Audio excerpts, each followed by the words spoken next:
Nah seperti itu. Jadi perkataan hanya kepada engkau itu ketika diucapkan oleh manusia, maka ia sedang melakukan sebuah kesadaran ya tingkat tinggi.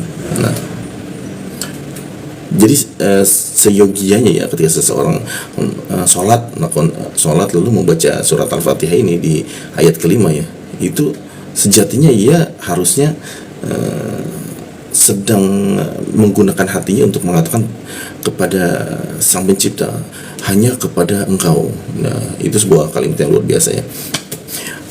Kemudian kita kaji lagi makna iyaka ini ya dari segi psikologi ya. Berikutnya adalah tentang pemutusan ego. Nah, kenapa dikatakan pemutusan ego? Karena ketika seseorang telah mengucapkan ya hanya kepada atau hanya untuk engkau, hanya kepada engkau, maka sesungguhnya ia sedang memutuskan ego di dalam dirinya.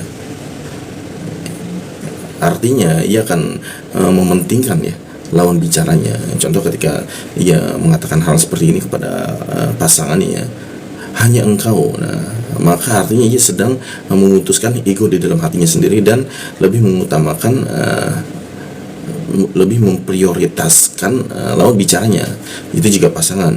Nah jika contohnya misalnya bos yang dikatakan seperti itu, hanya kepada engkau bos, artinya apa? Ia meredam ego dirinya sendiri dan akan menuruti segala apa yang diperintahkan oleh sang bosnya ya.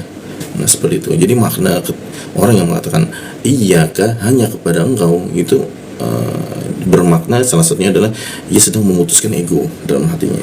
Nah ketika seseorang sholat ya lalu mengucapkan seperti itu iyaka ya kan, mengucapkan surat Al-Fatihah iyaka hanya kepada engkau, sesungguhnya ia sedang memutus egonya. Dan jadi seharusnya jika seseorang mengucapkan kalimat ini dengan sadar, ia akan memutuskan perkara-perkara dunia ketika sedang beribadah sholat ya.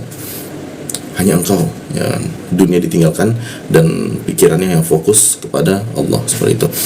Lalu makna iyaka ya, kalau kita kaji dari ilmu psikologi itu memiliki makna tentang relasi emosional intim.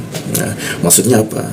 Ketika seseorang mengatakan hanya engkau, nah sesungguhnya dia sedang melakukan hubungan emosional secara intim. Jika ia mengatakan hal itu kepada pasangannya, maka sesungguhnya ia sedang ingin berbicara dari hati ke hati ya. Hanya engkau, hanya kepada engkau. Nah seperti itu ya.